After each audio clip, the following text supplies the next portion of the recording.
Pemerintah mulai serius memberantas aktivitas pinjaman online atau pinjol ilegal secara besar-besaran pada Oktober 2021. Sejumlah kantor pinjol ilegal di area Pulau Jawa dan Kalimantan digerebek dan para pekerjanya ditangkap. Bahkan pada 25 Oktober lalu, polisi menyebut telah menetapkan 45 tersangka dan menyita uang sebesar 20,4 miliar rupiah dari serangkaian tindakan yang dilakukan polisi terhadap sindikat pinjol ilegal pada Oktober 2021.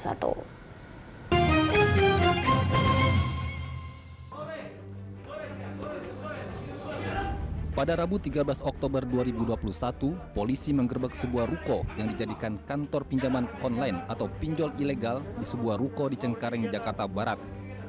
Dalam penggerebekan ini, sebanyak 56 orang karyawan yang berada di lokasi ditangkap untuk dimintai keterangan.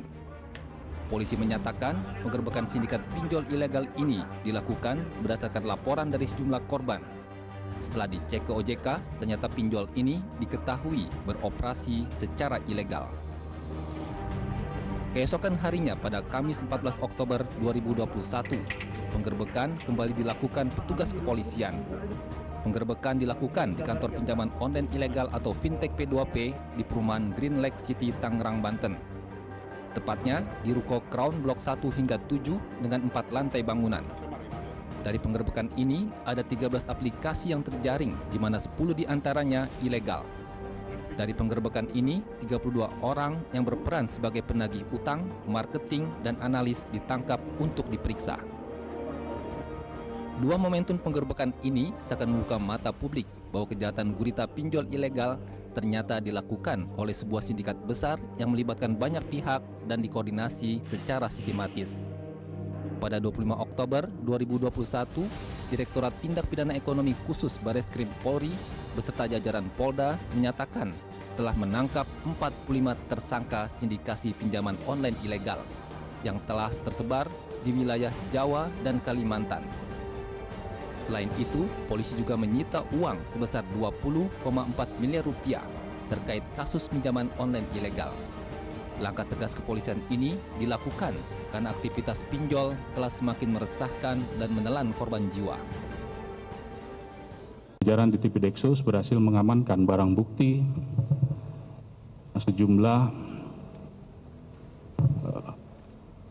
banyak ya berupa dokumen.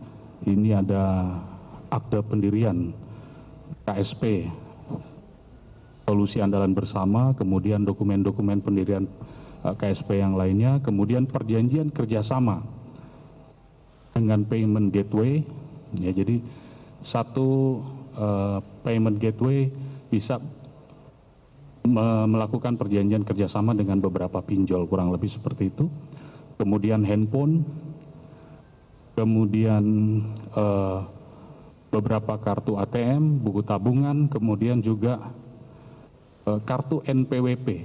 Dari hasil koordinasi kami dengan teman-teman dari pajak, kartu NPWP itu dibuat rata-rata di bulan Mei 2020. Namun sampai dengan saat ini tidak dilanjutkan dengan memberikan tanda daftar perusahaan dan update informasi yang lain. SPT-nya pun tidak pernah.